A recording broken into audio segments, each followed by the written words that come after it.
Chickpeas. In Italy, there's a great pasta dish called pasta e ceci, or pasta with chickpeas. There's two main ways to make it. There's a white version that just uses the chickpeas, and then there is a red version that utilizes tomatoes. Today we're gonna make the white version, very similar to a pasta e fagioli, which we covered a couple months back. And like most Italian dishes, even though the ingredients are few and simple, when done right, the end result is much greater than the sum of its parts. So if you're interested, hit that like button. YouTube likes when you hit that like button so much that they grant you a free wish every time you do it. Hit that subscribe button if you haven't already, and let's just jump right into it. Now you can use a can, but the texture to me is always a little bit off in a can. I like to start from a dried chickpea or a bean, and that starts the night before. I took about 1 pound of chickpeas and I added that to a bowl with 2 quarts of water. And then I let that sit on the counter overnight and rehydrate. As you can see, it's almost taken up that 2 quarts of water. And we're gonna use this water to cook the whole dish, so I'm actually gonna have to add some more. That's the difference between dried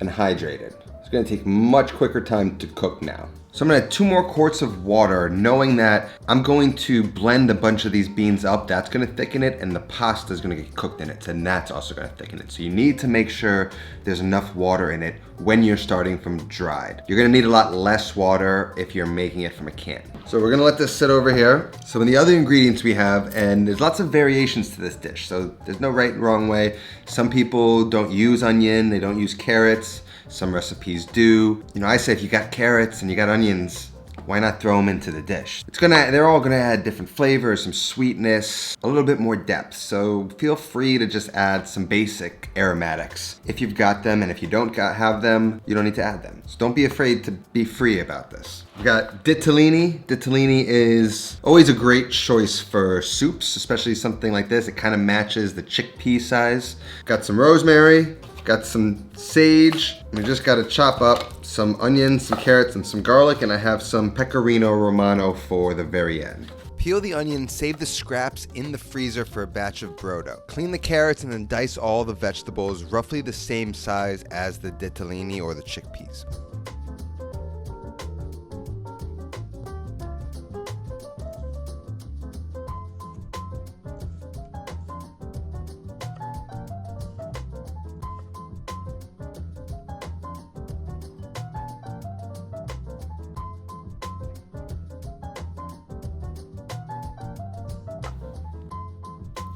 Smash and roughly chop the garlic, and then add some chili flakes in it if you like a little bit of heat in the dish.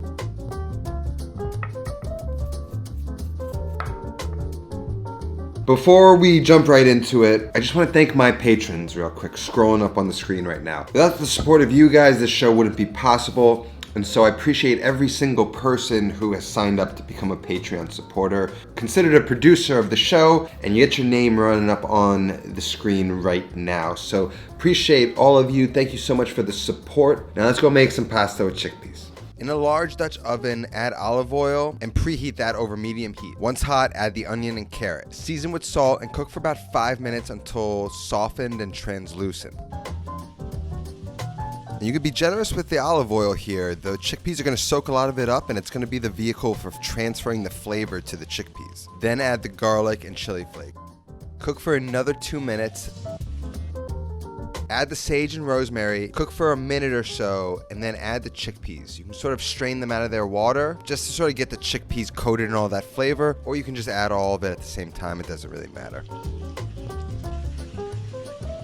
Add some salt, let the chickpeas soak up some of that oil, and then get the rest of that water in.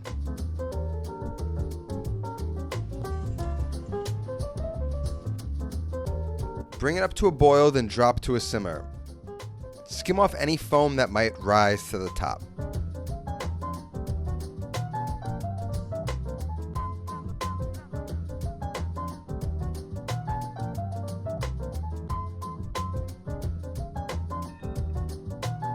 Then put a lid on the pot. It should take about an hour for the chickpeas to become tender.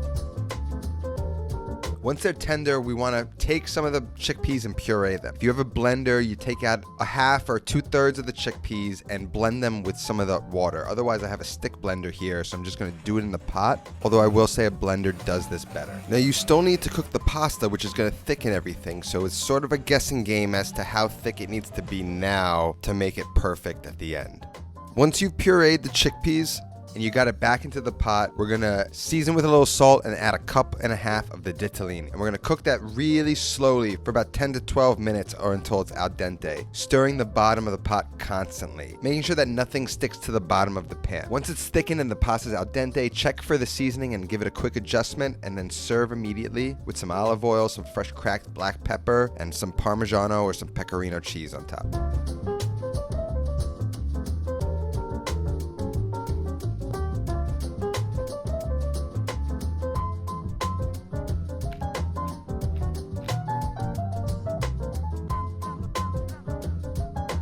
You know, we've been getting snow dumped on us this year, and it's been cold, and we've been stuck inside, and this is something that is cozy and warm, super delicious, and super easy to make.